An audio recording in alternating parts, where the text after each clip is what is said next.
All right, cool. Yeah, lovely to see you all. I hope you're all doing okay.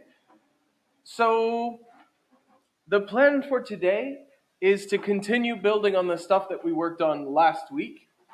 In particular, what I'd really like to do is introduce to you the special predicate for FOL. And this special predicate is going to be the identity predicate. The way we're going to kind of do it, we'll start off by talking about why we think we'll probably need it. And then we'll introduce it specifically in terms of the grammar of the language, and then also talk a little bit about the first steps in the semantics of this, and it is, what does it mean, and how does it work? Then we'll put it to use. So we'll talk about effectively how to count. And yay, you'll be doing the same thing you were doing when you were like 2, but just in this language instead of natural language. So we'll apply it a few cases. We'll talk about at least, at most, and exactly. We'll use exactly to then talk about a second way of designating individual objects. So a different kind of singular term, but one that's defined in terms of there being exactly one thing. And then finally, we'll wrap up by talking about FOL sentence structure. So this will be kind of close to the stuff we talked about at the end of lecture 3. I think it was 3. Maybe it was 2 actually, where we talk about what are the rules for sentence construction. And in this case, we're not going to be able to go from base unit directly to sentence. Instead, we're going to have an intermediary. So we'll talk about that, and then hopefully we'll all go home happy. Or at least you guys can go on to your yet another lecture after this happy. So that's the plan. In terms of structuring the session today, strong preferences, would we rather go for a bit and break or push through and end early? Either way is fine with me. End early? That's fine. Do you guys have to go all the way to the MD? Okay, good. Thank God. Whoever did that to you is a criminal. I'm really sorry. Yeah, okay. So that's the plan. We'll just aim to push through. You know the drill. If you want to pop up, it's fine. But yeah, we'll just keep rolling and aim to end about 10-ish minutes early. Okay, so as I said, where I want to start today is going to be diving straight into identity. If you're looking at the slides that were on Canvas, there's that initial section about multiple generality. Since we talked about that in the lecture last week, we covered that then, I'm just going to go ahead and skip over it today. We don't need to go back over it. We talked about it in the tutorials, and hopefully it's clear enough. So let's talk about identity. And to start, we'll talk about the basic grammar. So identity will express with the equal sign. Let me stress, though, it is not the equal sign. It doesn't behave exactly the same way as you use it in maths. Right? It is a predicate. It is still a predicate, just like all the capital letters that we've been using. It's just that because it's semantically special, we use it in a slightly different grammatical way.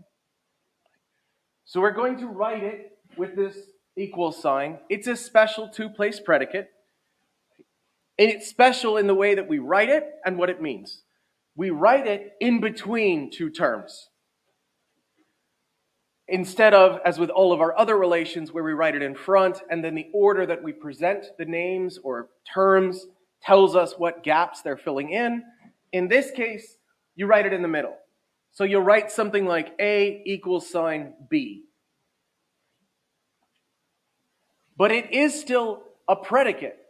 So that means what you cannot do is something like A equals sign negation B. That doesn't make sense. If you want to say the identity relation does not hold, you have to put the negation in the front of the whole complex. We'll talk about that in just a second. Importantly, this equals sign, the identity sign, does not mean that the two terms are indistinguishable or the two things named are indistinguishable. There's some heavy philosophical issues at play about the relationship between indistinguishability, which is an epistemic condition, and identity, which we might think of as a metaphysical condition. But what it does mean in FOL is that if it's true, the two things flanking the identity sign are the very same thing. So you get something like this, right? Superman is Clark Kent. We have little m and little c. In between, we have the identity sign, and this is telling us the thing named by M and the thing named by C is the very same object. So again, it's a special predicate, and it does some special roles for us. So what kind of things can it do? Well, here we can start to get a grip on it by thinking about examples. So we've got a very simple symbolization key here. And using this symbolization key, how would we say Scrooge hates everyone? Well, given it says everyone, we know there's going to be a quantifier. And which quantifier is it going to be? The universal, right? It's the universal, the upside down A, right? So if we wanted to say Scrooge hates everyone, that's going to be something like, for all x, HCX. C stands in the one-place relation to everyone. Now, if Scrooge hates everyone, who is someone that Scrooge hates? He's got to hate himself, right? Because the everyone is everyone in the domain. And Scrooge is a person, so he's in the domain too. Again, the universal means everything in the domain. So Scrooge has got to hate himself. But what if we wanted to say that Scrooge hates everyone else? Or Scrooge hates everyone other than Scrooge? Or Scrooge hates everyone except himself? Well, without the identity sign, we couldn't do this. Because this is the best we could get. So what we need to be able to do is say something like the one we've got at the top, but to then say that the variable x is not Scrooge. So enter the identity predicate. We get something like this, to paraphrase in English. Everyone who is not Scrooge is hated by Scrooge. Or that. Again, this is an instance first of every f is G. Our f here is not Scrooge, and we express it by taking our identity predicate. On one side we have our variable, on the other side we have the name for Scrooge, and we negate the identification. Note what we again don't do. What we don't do is put the negation in front of C. That doesn't make sense. That's ungrammatical. The negation has to go in front of the predication, and even though we're writing it differently than our usual relational predications, this is still just like RXC. So again, what does this let us do?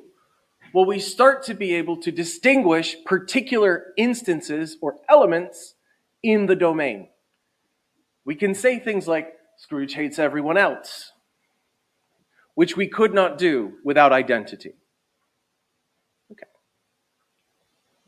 It's a simple little thing, but once we've got it, we can do a whole lot of really cool stuff.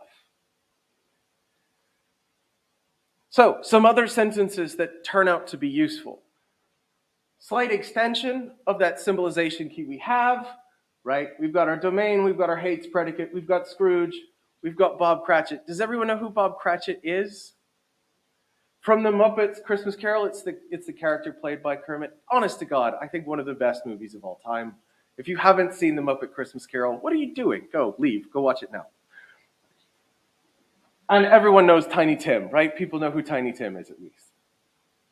It's Bob's little son with the little thing. He's the one that makes Scrooge change his attitudes about Christmas.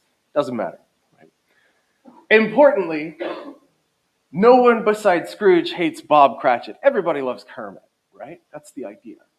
So if we wanted to say no one besides Scrooge hates Bob Cratchit, well, we can use identity again to help us out here.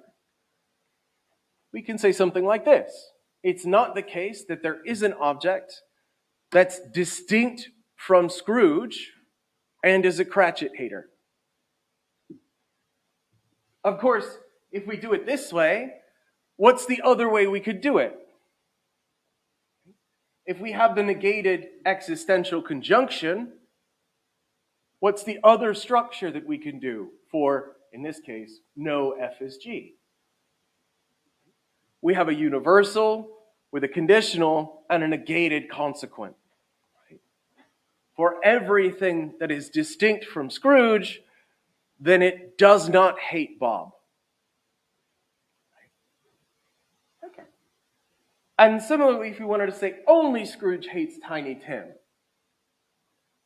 So this is kind of similar to one that we did in the tutorials, right? Remember, only dogs like samurai movies. So in this case, it's everything that is identical with Scrooge hates Tiny Tim. And everything that hates Tim is identical to Scrooge. Yay! If you're a Tim hater, you must be played by Michael Caine. Yes? Can we use this technique on a noun? For example, there is that who hates someone, and in this case, can we use this? Yeah, well, I mean, what do you mean by use this?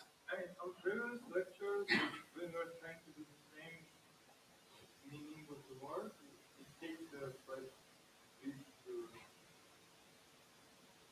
like, it's very hard to him to write it, and with this equation, it's easier.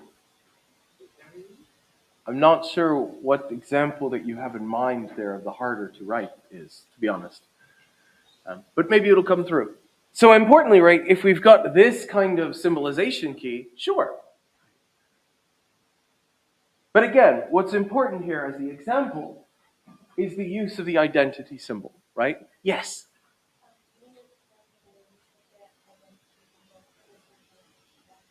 Yes.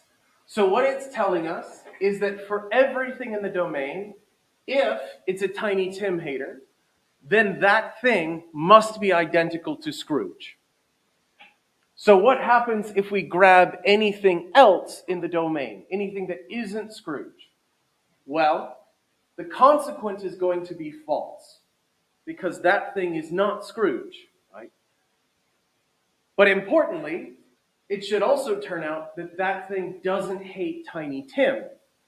So we'll get false antecedent and false consequent. So the conditional will be true. But if we grab Scrooge, Scrooge will make the consequent true, because you plug him in for X, and that thing is Scrooge. So our identity claim will be true. And then hopefully he also hates Tiny Tim. I mean, not hopefully, but you see the idea. Again, what the identity predicate's trying to tell us is that whatever we've got on one side of it and the other side, pick out the very, very same thing. We've literally got the same object on both sides of the predicate. Okay. So identity helps us start to express a bunch of things. And where it really pays off is counting. And we can think about it this way. Let's start with at least. So we can just assume that our domain is universal here. And let's take a predicate, a one-place predicate is a beer. Using this key, how would we say there's at least one beer? Thank God, right? How would we say there's at least one?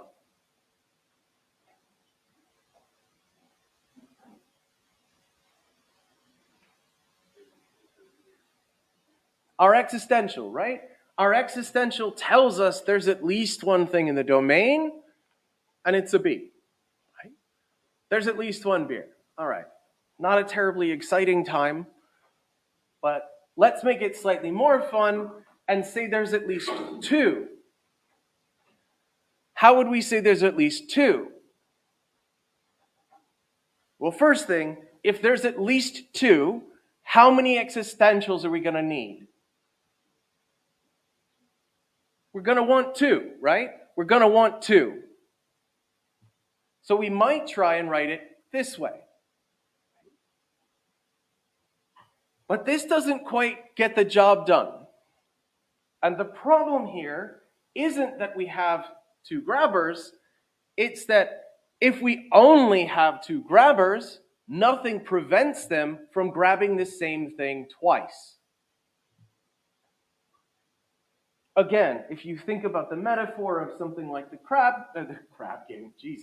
claw game, nothing prevents the 2 claws from grabbing the same stuffed animal.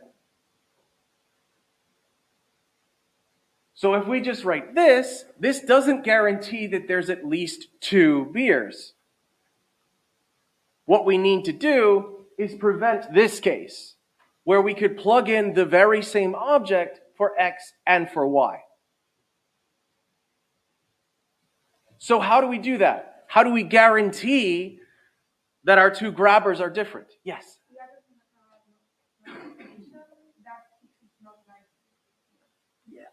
This is where our identity predicate comes in, right? So we have our 2 grabber options, our 2 existentials with 2 different predicates, and we say they have to be distinct. So we say there's an X, there's a Y, X is a B, Y is a B, and they are not identical. And what this third clause does is it forces the 2 objects that we're grabbing to be 2 objects. They have to be different. If they turned out to be the same, this conjunct would be false, and then the whole conjunction would be false. So, if we want to say there's at least 2 existentials, and then a clause telling us the 2 variables pick out different things. So how would we say there's at least 3? Well, yeah. I would say 3 existentials, but then you have to do, of course, also then not X equals Y, but you also have to do not Y equals or Z, but you also have to do not X equals Z. Yeah. So we're going to have 3 existentials, 1 for each object we want to grab, and then we're going to have conjuncts that pairwise tell us they're distinct. There's an X, there's a Y, there's a Z. X is a beer, Y is a beer, Z's a beer. X is distinct from Y. X is distinct from Z. Y is distinct from Z. Again, what we're doing in this process, for everyone when we're saying there's at least, you have an existential for each one.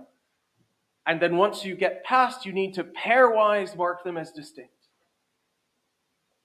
So we could keep going, right? If there was at least 5, we'd have 5 existentials, and then a bunch of conjunctions at the end to tell us X is distinct from Y, Y is distinct from Z, so on and so on and so on. Can we go anywhere else? Does the basic process here make sense? And again, we have, for every number we want to get to, for at least, we have that number of existentials. And then at the end, we tack on a clause that says the variables are distinct. This is infinitely extendable. We could even do this with a billion. It would just be a really heinous sentence.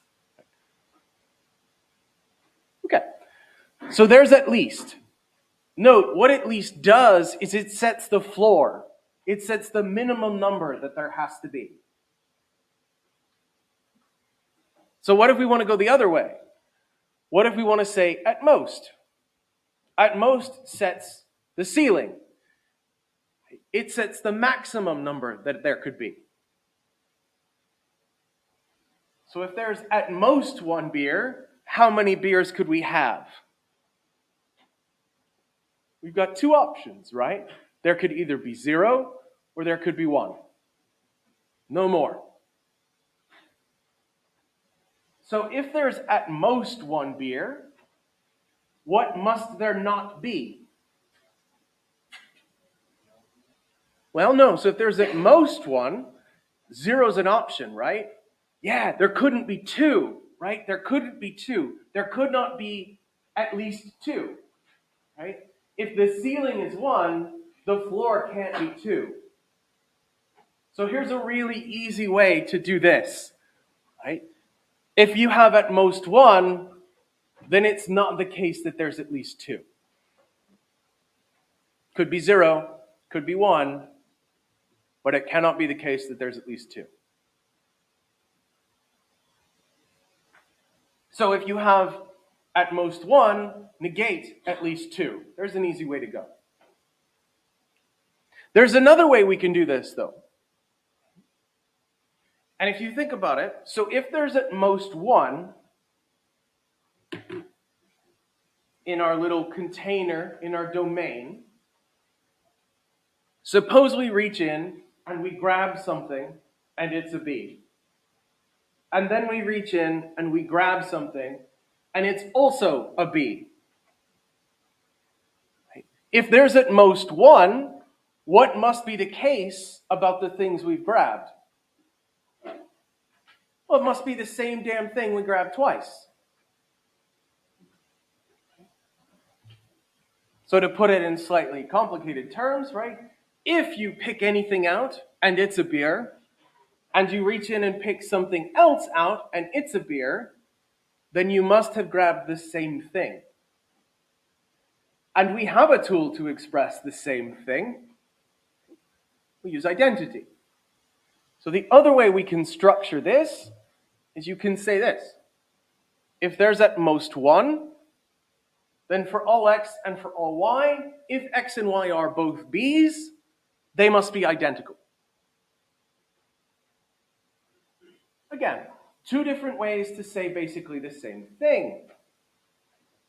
Both of these tell us that the maximum number you could have is 1. Could be 1, could be 0. Cannot be 2 or more. Okay. So that's at most 1. But again, that's a really crappy evening. What about at most 2? So if we think about at most 2, right, our ceiling here is 2, so it's compatible with there being 2 or 1 or 0. So if there's at most 2, what can't there be? At least 3. So there's an easy way to go, right? If there's at most 2, then it's not the case that there is at least 3. Easy. So if you know how to do at least, you already know how to do it most. You just slap a negation in front. But on the flip side, yes, please.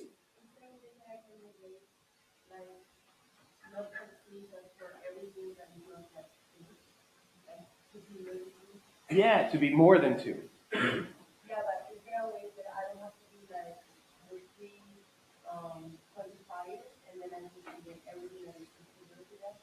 Yeah. I don't want to get another way. Not quite. So one of the big things here, and the reason why we've got to do this, is we only have the operations for everything or for at least one thing. And because of that restriction, that those are the only 2 functions we have, we're going to get this kind of stacking. If we had some ways where the quantifier itself did pairwise comparisons, sure. But that's beyond the expressive capacity of this language. So no is the short answer, unfortunately. But if we were going to do this again, right, with the universals, the universal formulation, how would it go? Well, in this case, instead of 2 universals, we'll have 3 universals. We'll say for any x, for any y, for any z, right? If x and y and z all turn out to be b's, then either x and y are the same, y and z are the same, or x and z are the same. Again, here's the English presentation. If you grab any 3, and they all turn out to be b's, then you picked at least one thing twice. And we can express this formally like this. Right? 3 universals, we pack the satisfaction conditions into the antecedent, and our consequent is a disjunction of identity claims. And note, just like with the at least, this is infinitely extendable. We could talk about at most 5. It would be a heinous sentence, but the process is very easy. For each n, you add a quantifier, and then you're either going to need, if you're using the existential, the negated distinctions, or you build the conditional and you have a disjunction of identity claims. That's cool. That's very nice, right? Again, now we know how to basically count. We know how to say at least, where we set the minimum, and we know how to say at most, where we set the maximum. Before going to the next one, what questions do you have for me on these two, on at least and at most? Please. I have a question for long production. Yeah. I don't understand why we use disjunction. Good. So if we used conjunction, it would then force all of them into the same. So we would only have one. So if this was conjunction instead of a disjunction, that would be basically the same as saying there's at most one. Because x, y, and z would then turn all out to be identical. So there's only one thing that we could have grabbed for every single grabber. But we want to leave it that there's at most 2. So it's possible that in this case, x and y are the same. The first 2 grabber arms grabbed the same beer, but the third one picked out the one and only other one in the whole domain. That's why we want the disjunction here. We want to allow the possibility for this bottom sentence of 2, 1, or 0.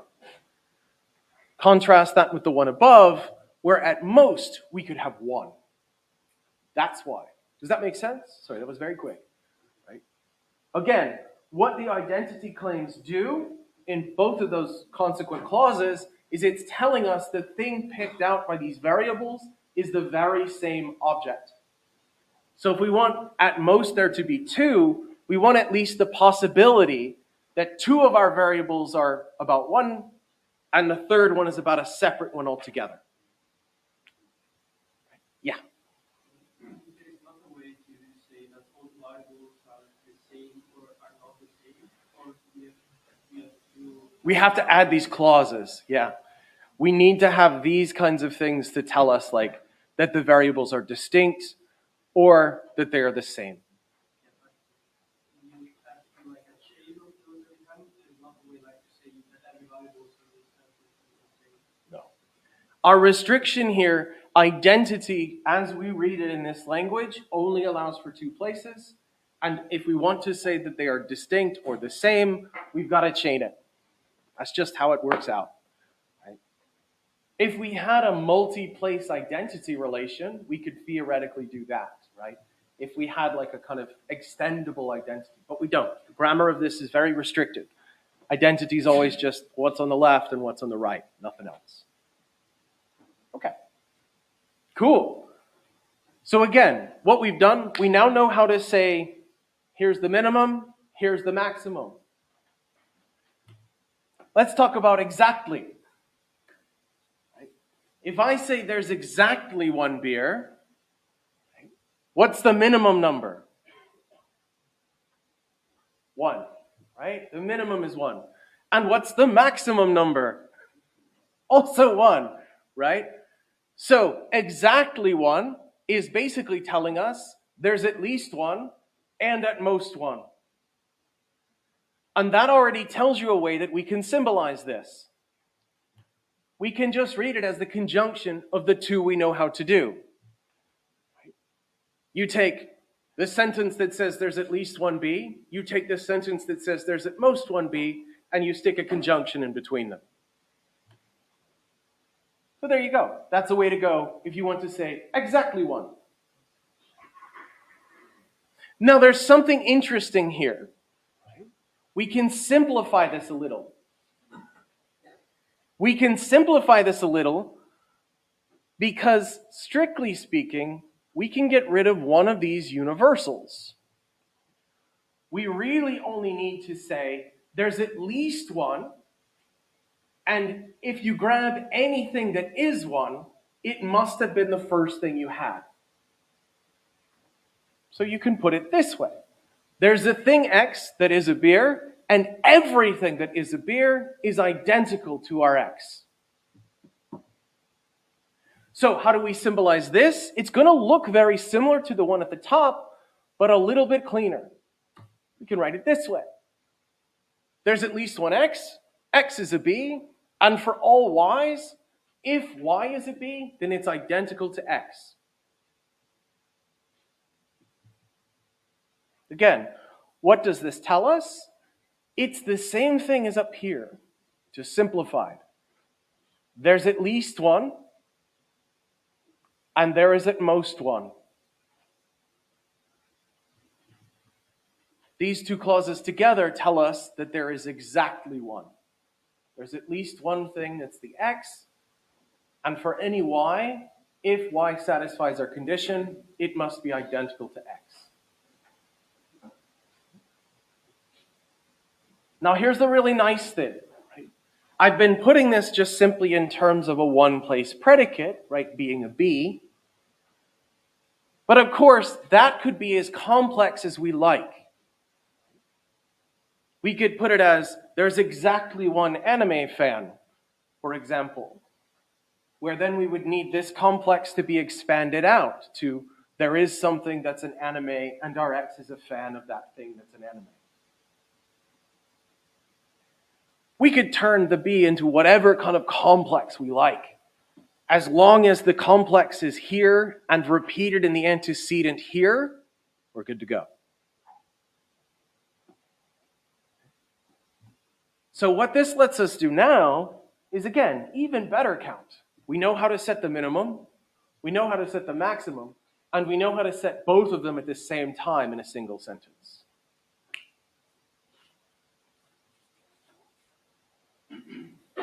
Okay, before going on, questions on exactly? We'll have a few examples playing around with it. But again, hopefully the basic idea here is clear. So we've got two ways to do exactly one.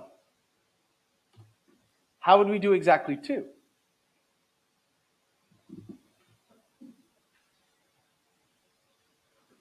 Well, let's think, right? Exactly two. If there's exactly two, what's the minimum number? 2, right? And the maximum number? 2. So, easy way to do it, you could do there's at least 2, and there's at most 2, right? 2 existentials, B, and then a conjunct at the end that says X and Y are distinct. You put a conjunction in between, and then 3 universals. And if all 3 are B's, then either X is Y, Y is Z, or X is Z. That's the way to go. There's at least 2 and at most 2. It's a scary looking sentence in a way. But again, the construction rules for it are very straightforward. But we can also simplify this. We can simplify it in the following way. We can say, hey, there's an X and there's a Y. X is a B, Y is a B. And for any Z that you grab that is a B, the Z must either be identical to X or identical to Y. Again, we could say there's 2 different beers, and every beer is one of those 2. So putting this English into our formalization, we get this. X is a B, Y is a B. They're distinct because we need them to be different. We need it exactly 2. The minimum needs to be 2. And for any third thing, if our third thing is a B, then it must be identical to one of our first 2 objects. Again, what is this bottom sentence? It is just a simplification of this one right here. And it's a simplification Because since we've already got the at least clause baked in, we don't need these extra universals. We know that they're there. They're our x and y that we started with. Okay. So importantly, we now have the capacity to set minimums, to set maximums, and to set exact numbers. And we could not do this unless we had the identity predicate. Without it, just simply can't express this sort of stuff. We need to be able to say when variables are the same or when they're distinct. Okay. Feeling good so far? Or at least good enough? Yes, please. So Z can be here or not, right? Yeah, so here's the nice thing, right? If you grab something that isn't a B, right? If you grab something that's not a beer, a wine cooler, say, this will still be true. And it will be true because the thing you grabbed makes the antecedent false. And a conditional with a false antecedent is always true. So the important thing, what this clause here tells us, is that the thing we're grabbing, if it's a beer, then it must be identical to our x and y. If it's not, we don't care. Right? Grab my coffee. Cool. That's not a counterexample to the exact number of beers. That's the trick here. We're playing off the idea that a conditional with a false antecedent still turns out true. Yeah. Let's say you get a higher number. Yeah. Do you just play with the domain, or do you have to write every existential, or is there a number? Good. So if we're given a domain, and what we're trying to do is to then talk about what's going on in that domain, we would need to pull this kind of trick. You need an existential for every number that you want, and then you could just, and you'll need the clause that says each one of these is distinct to give you the numbers. And then you just have one like this and says, hey, if you get any of them and it satisfies condition, then it must be identical to whatever number you had at the beginning. So yeah, unfortunately, given the way things are, if you are given a domain, then you're going to have to build the work like this. But the nice thing is it is mechanical in that what you need is you need an existential for every one, a distinctness clause for every pair of variables, and then one complex like this that says if you get anything else, it must be identical to the ones we had. Yes?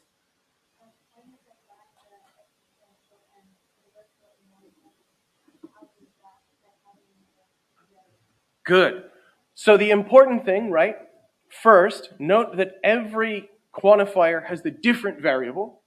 So we're always thinking about it in terms of what the various grabber arms can grab. And the first half is telling us, hey, there's at least two, right?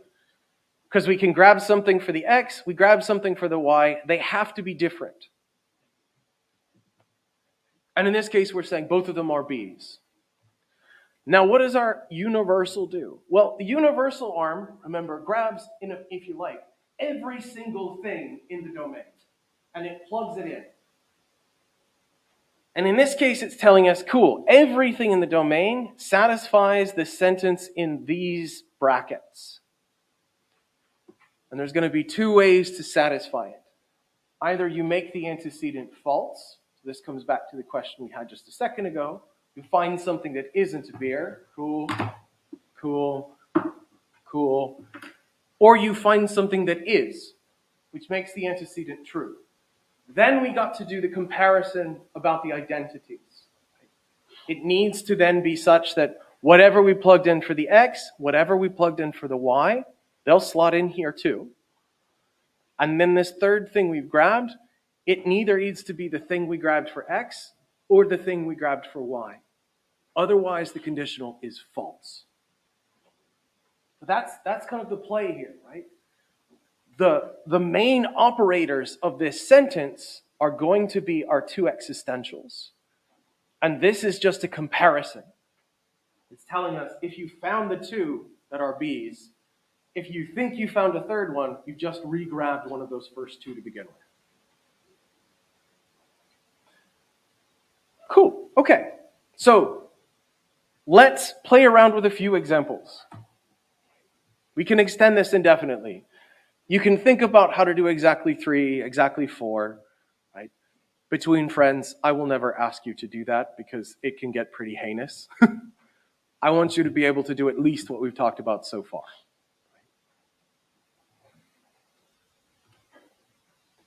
But now, let's talk about how we can use the stuff we were just doing to pick out individuals. We can indirectly build up to singular terms. So if you remember when I was introducing the idea of terms, talked about in English, there's several different kinds of singular terms. Here, we're going to have 2. We'll have names, proper names, and we'll have definite descriptions. Definite descriptions are singular terms by virtue of providing a description that exactly one object satisfies.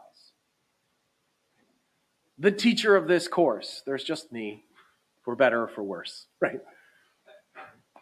The student sitting in, I don't know, the 10th row, the 8th seat over, something like that. Right? Again, if it picks out anyone, it picks out that person purely in virtue of them being the only thing that satisfies a certain description. The planet we all live on. Cool. So how would we express definite descriptions in first order logic? Well, I've kind of just given the game away, right? It's going to use exactly. So Bertrand Russell, in the turn of the 20th century, comes up with this symbolization. When we hear the F, where F could be any complex you like, the planet we live on, the teacher of this class, the student sitting in such and such, right? The central forward for PSV, right? What is it doing? Well, that the is a roundabout way to say exactly one F. It tells us there's at least one thing that's F, and there's at most one thing that's F.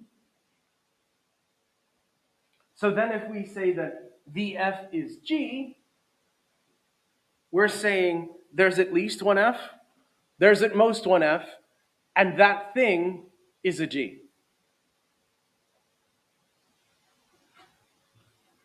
So you get this. The F is G, if and only if, we'll have 3 clauses. There is something that's an F. For all Y, if Y is an F, then it's identical to our first thing. And that thing we've talked about satisfies the predicate G. This structure right here. Now the interesting thing is, this gives us a way to almost eliminate names. Because names can be re-understood as descriptions satisfied by exactly one thing in the domain.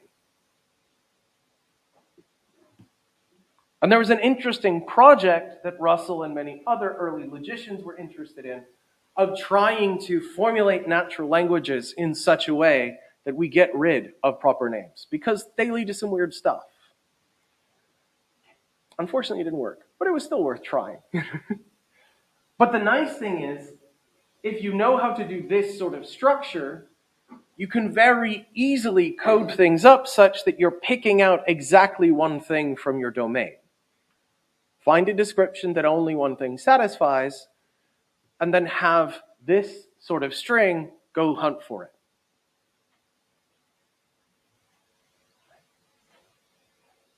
So this gives us a way to start to symbolize the blah, blah, blah. And of course, it's just another way for us to say exactly one.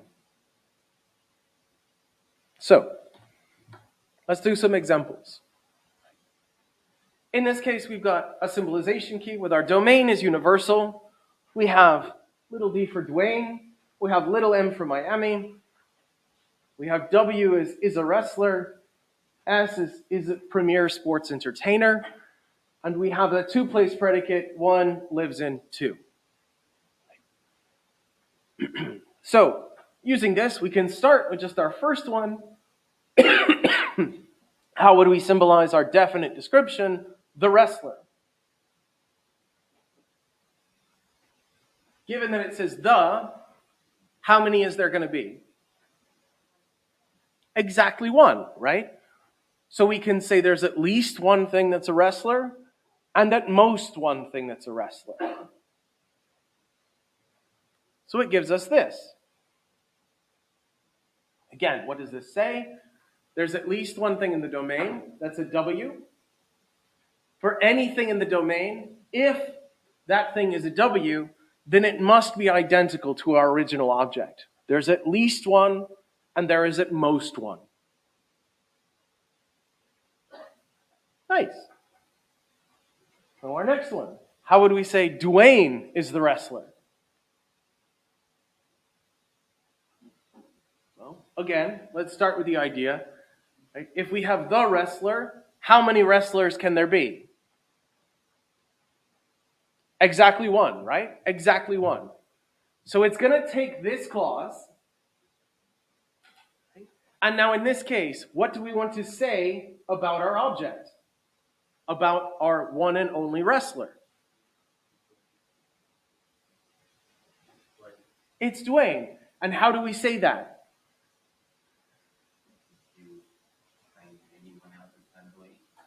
Close. But again, that's just going to move it back, because then we need to say, how is it not Dwayne? What's the tool that's going to let us say it is, or it isn't, Dwayne? Well, conjunction. And what's going to be in our conjunct? Not WD, because that just tells us Dwayne is a wrestler. We're not going to use universal. So what have we been talking about this whole damn time?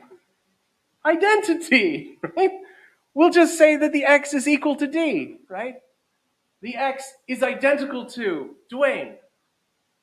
Now, interestingly, that's going to entail WD.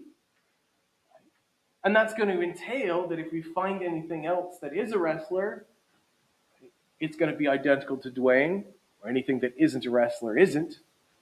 Right? But importantly, right, if we want to say Dwayne is the wrestler, we have that identity, because the is here is the is of identity. Nathan is the teacher of this class. There's at least one thing and at most one thing that teaches this class, and it's identical to me. Yeah. But I think the important question is when you say wrestler, how do you know the second word, even the main one? Good. So here's the trick. In English, the is a definite article.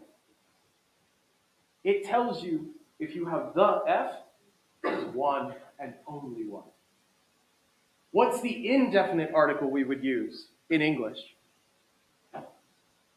There's technically two, but they're basically the same. What's the indefinite article? Yeah, or am, right? Right?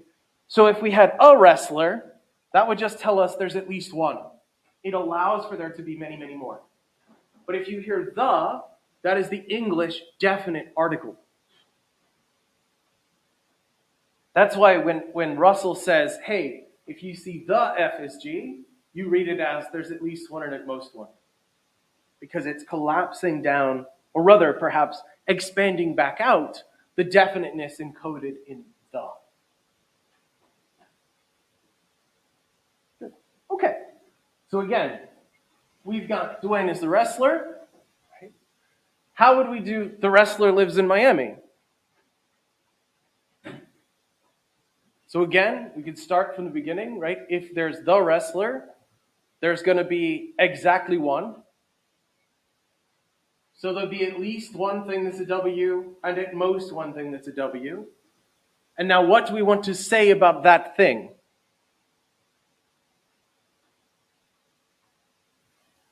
Do all that conjunction, L Got it in 1, right? Got it in 1. This is telling us there's at least one and at most one W, and the thing that is that exact one W stands in the L relation to the thing named by N. That's a roundabout way to say the wrestler lives in my N. Okay. So far, so good. Feeling okay? Please. We could do it as a conditional. The problem with just using the conditional is if we do it slightly wrong, we'll be able to make it true too easily. Because again, remember that the ways we can make a conditional true, if you make the antecedent false, you make the conditional true. So we've got to be very careful if we formulate this just using a conditional, because if we make it too simple, we can just grab something that isn't a wrestler, and it would do the job. In effect, what we're doing is baking the conditional inside our existential to force us to have at least one thing. Okay. So, our last one. Yes, please, sorry.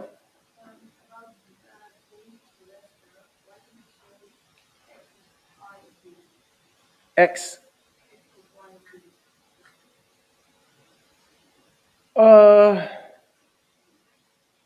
So maybe I'm misunderstanding the suggestion here. But to walk through what we've got, and then we'll come back and maybe this will help, right?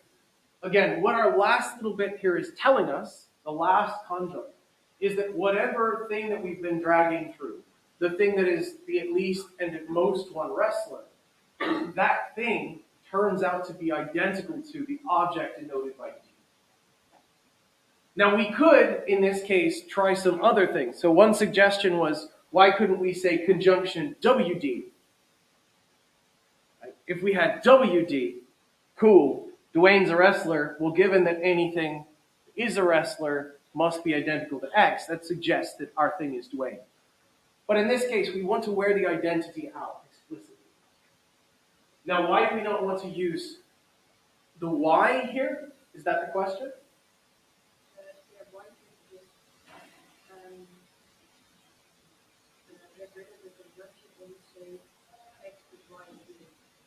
Oh, YD, like right here. Yeah, cool. Okay, so first thing is because identity only ever takes 2 terms. So we couldn't add some extra stuff after the Y here, just add more terms, because that's ungrammatical. So that would be the biggest problem, right? But if we also wanted to try and say, oh, D is identical to Y, even that. One problem is the scope of this universal is only going to be the stuff inside here. And we want to make sure that our object X turns out to be identical to Dwayne. So that's another reason here, right? There's the kind of grammatical limitations in how identity works. And then there's the larger grammatical structure about the scope of this universal versus the scope of our existential. Yeah, you had a question too. I think what you meant more specifically is why can't you inside of the bracket? In here. X equals Y equals D. Yeah, so again, if we just stuck another identity sign here, ungrammatical, right? Let's see if we got it. So like this. Like that? Is that what you were suggesting? Or that's certainly what you were just after, right? So, unfortunately, in FOL, this doesn't make sense. The identity predicate is not the equals to sign. That's how we express it, but it is not the same thing. It is a 2-place predicate. So if you wanted to say this, you could use that, and then talk about whatever product you get out being identical to Z. So you could say that, or you could use Y over here. But you can't just string it. Because again, it doesn't, our identity sign does not behave like the equal sign in mathematics. It's a slightly different notion. It's tempting, but again, it's just the same symbol. It is not the same relation. Okay, good questions, good questions. So, okay, our last one for the example set here, right? How would we say the wrestler is the premier sports entertainer?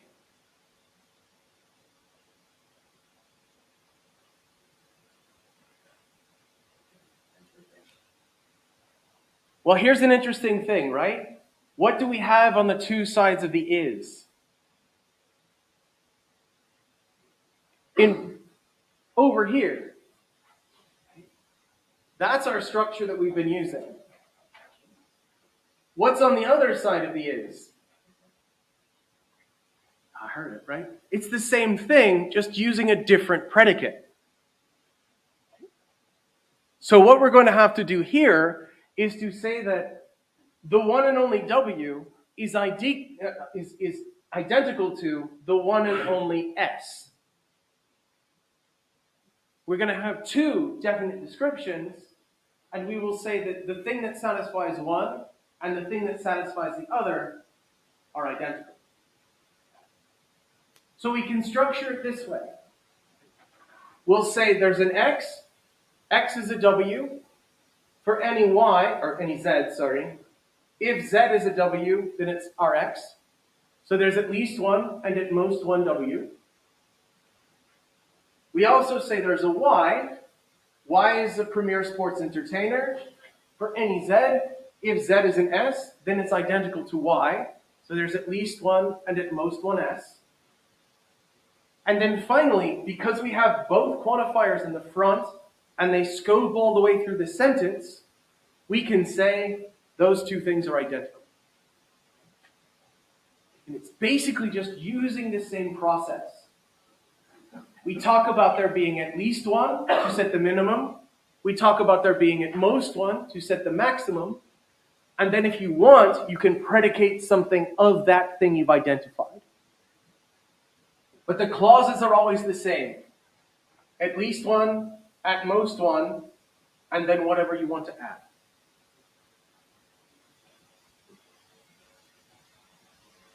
So, cool.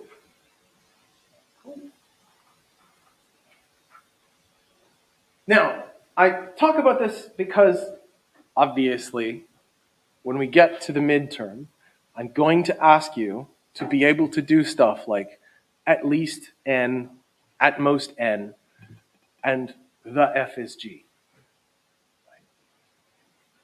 And not just for my own sick pleasure. Right? These are actually some of the reasons why we want to have first order logic, to be able to talk about this sort of stuff. What we're doing is formally expressing the kinds of things we started with using the Venn diagrams. Just now, we've defined it purely in terms of the two functions, at least one and all. Which is very neat. Okay. Before we move, questions on exactly one or the? And we'll do some more. Obviously, we'll do practice stuff during the tutorials, right? So don't worry if it's not quite clicking yet.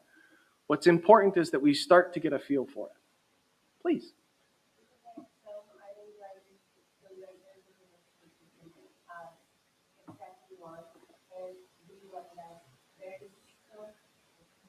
Yeah, so again, what does it tell us, right? There's some X and some Y.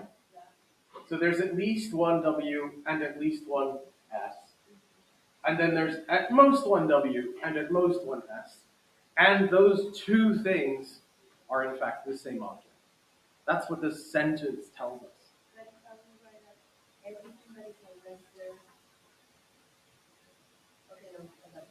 If you try to do it like, so I think what you're thinking of is like WZ, SZ, something like this. Note that that wouldn't tell you that there's at most one.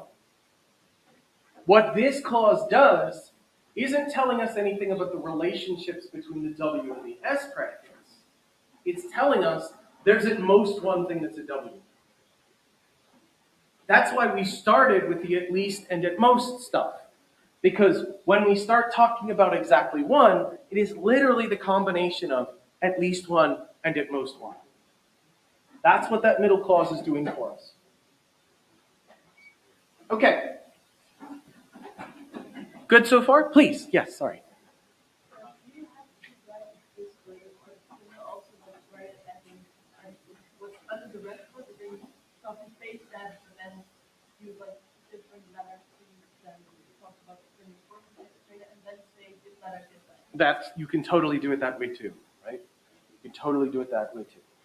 Okay. So, I want to stress, right? Again, these sentences are starting to look kind of scary because of all the quantifiers, but it's actually very straightforward if you remember what each step is doing.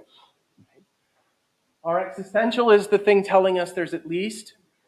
The universal attached to the conditional is telling us at most. And if you just remember that process, you're going to be just fine. Okay. What are we doing? Häufig. All right. So I want to wrap up this section, I should say, by talking about one of the reasons why we're interested in this kind of symbolization for definite descriptions. And it's going to sound strange, but it's actually really handy. So here's a symbolization key. Our domain is universal. It is everything that has ever and does ever exist. Right? And we've got our predicate is a present king of France. And we have the predicate is bald. So, take sentence 1. The present king of France is bald. Is that true or false?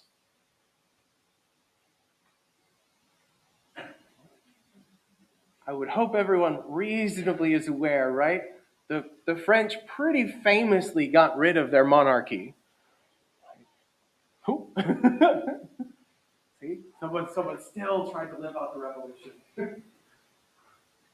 So, 1 looks like it should be true, it should be false. Right? There is no present king of France, so he ain't bald.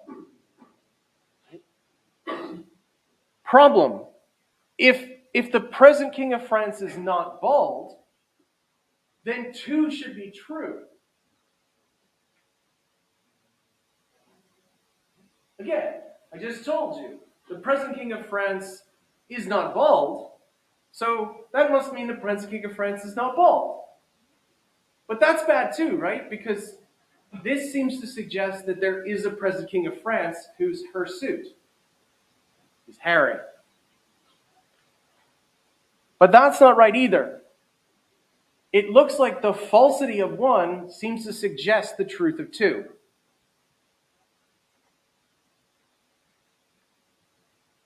But 2 needs to be false. There is no present king of France. So this looks bad, because this suggests either we have a truth value gap. What do we say about the present king of France hairiness? Or a glut. He is both bald and not bald. But there's a fix. The fix is to think about the scope of the negation here. The scope of the negation can either be the entire sentence, or it can just be this predication. So we can think about it this way, right?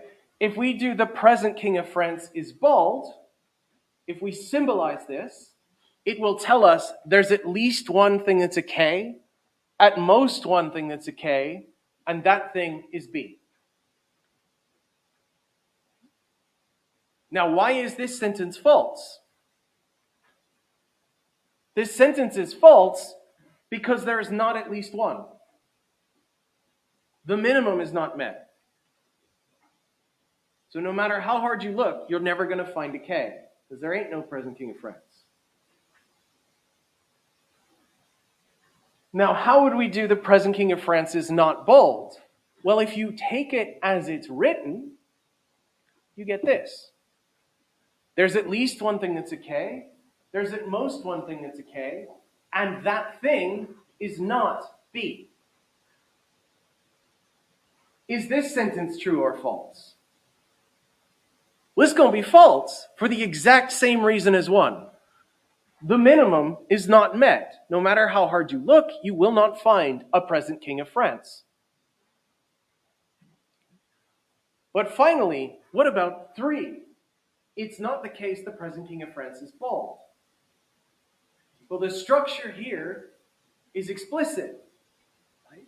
The first operator, the main operator of this sentence, is going to be a negation. And in fact, it's a negation of 1. So, importantly, 1's being false entails the truth of 3. It does not entail the truth of 2. The fact that the present king of France is not bald is true only if you slide the negation out to having a wide scope. If you write it the way it is written, it ain't true. So we can protect our assumption about truth value gaps and gluts as long as we're careful about where we put the scope of our operators. Again, a small thing, but a useful thing. Once we're clear on how to symbolize the, or the exactly one, we can start to do things like this. Okay. So there's no gaps and no gluts, just like we want. Yay! At least so far. Okay. So the last topic I want to talk about today is to wrap up our grammar. And I want to talk to you about sentence construction rules for first order logic. Now, these are going to be similar to the rules that we used for TFL, but they're slightly more complex. And they're slightly more complex because of the added expressive capacity. In order to get to a sentence, we're going to have a middleman. Well, let's start. First, we can say, remember how we started. FOL is made up of 6 kinds of symbols. Names, variables, predicates, connectives, brackets, quantifiers. And we can say an expression of FOL is any concatenation of these symbols. Any string. We don't care about the order. As long as it's made up of this stuff, we're golden. But much like with TFL, not every expression is a sentence. So how do we get to sentences? Well, we'll say that a formula of FOL is any sentence or any expression that can be turned into a sentence by adding a quantifier in the front. So a formula is going to be our middleman. And recall, a term is any name or variable, right? It's either lowercase letters. So we'll define an atomic formula. An atomic formula,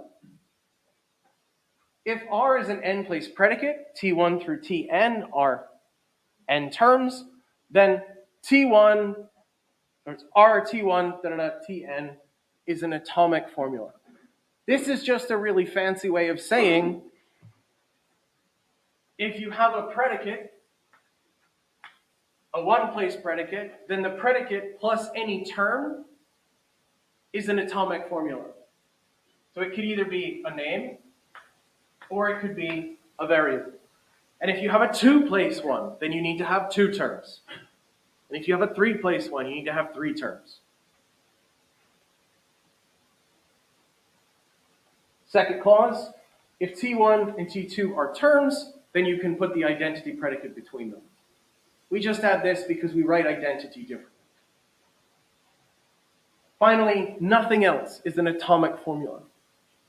So this is a fancy way of saying, here's our base unit.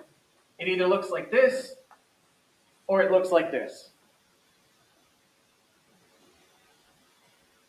Now, from these atomic formula, we will build two sentences.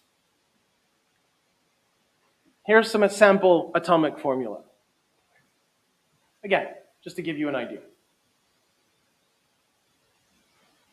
Now, here's where we can get complex formulas. Every atomic formula is a formula.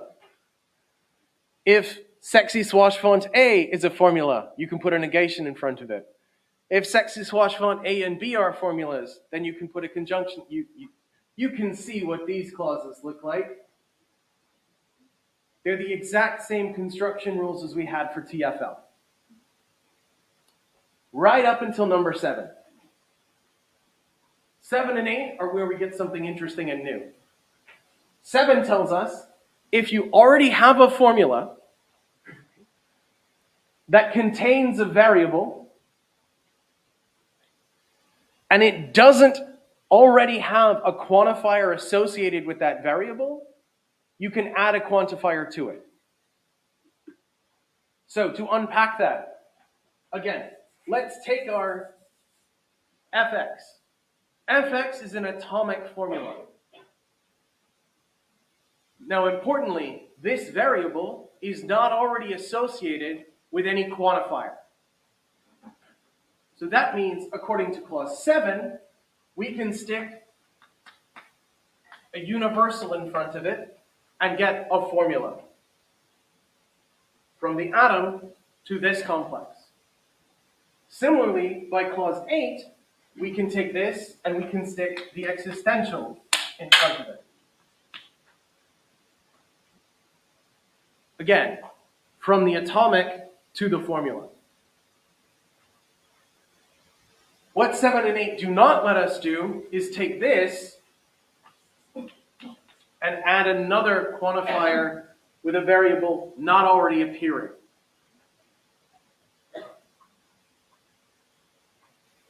So again, what do we do? What is this encoding? 1 through 6 tell us, hey, the connectives work just like they did with TFL. 7 and 8 tell us, if you have a formula with a variable not already attached to a quantifier, you can put a quantifier, either one of the two, in the front, attached to that variable, and you get something that's still kosher.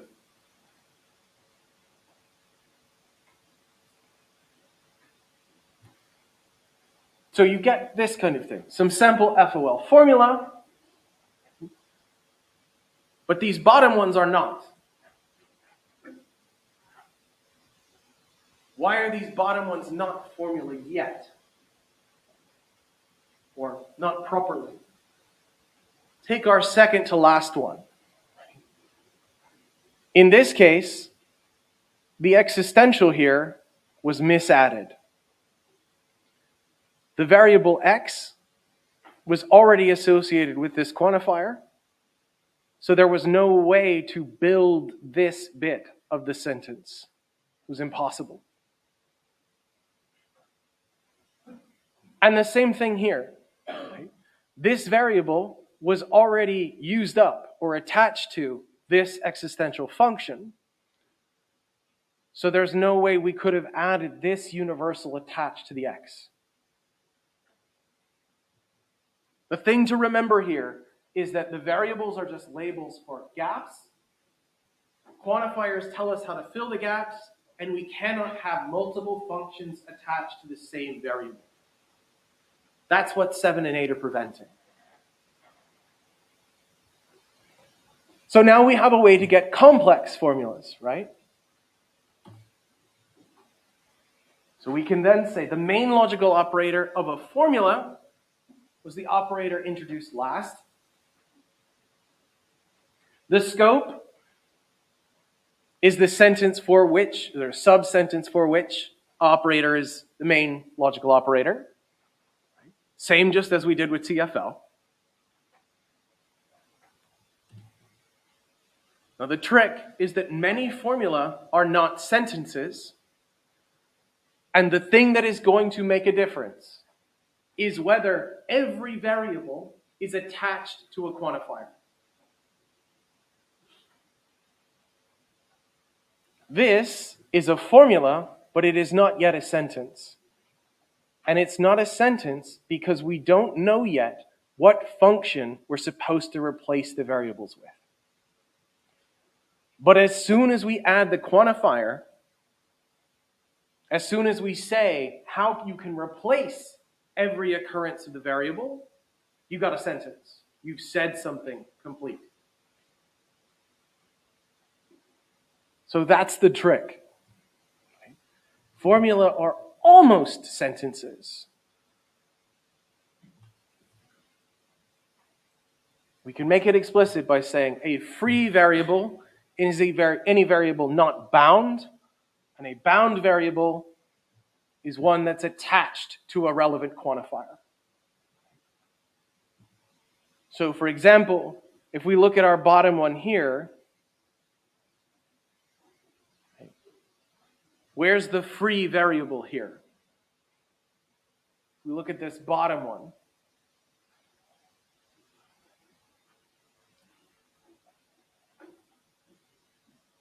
It's almost a sentence, but not quite.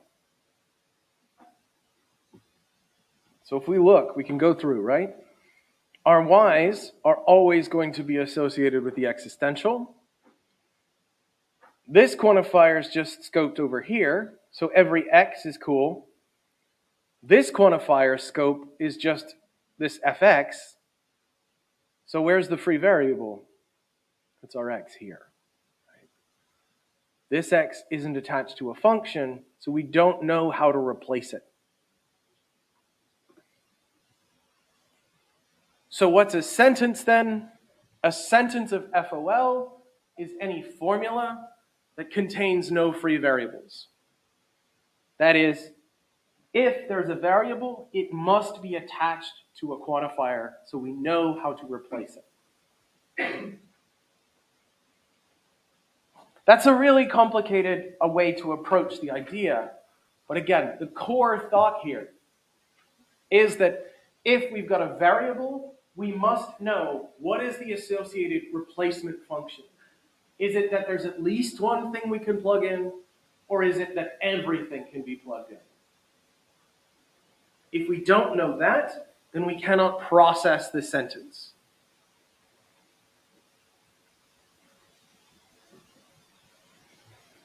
Similarly, we cannot have quantifiers just attached to nothing.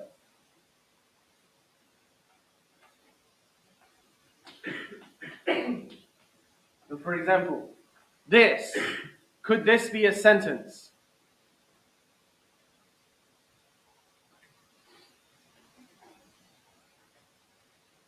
What do we think? Yay? Nay?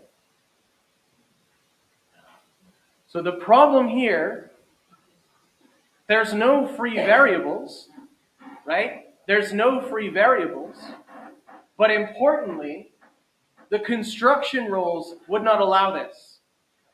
Clause 8 says, in order to attach the existential, you needed to have an occurrence of a variable in here that wasn't already being used. There's no free variable there, so there's no way to attach the existential. So this isn't a formula, and hence cannot be a sentence.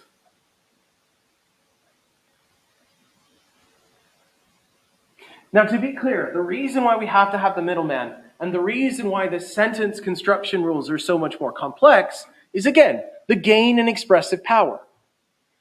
Because we have subsentential parts, we need to be much more careful about how we build things in order to make sure that the grammar works.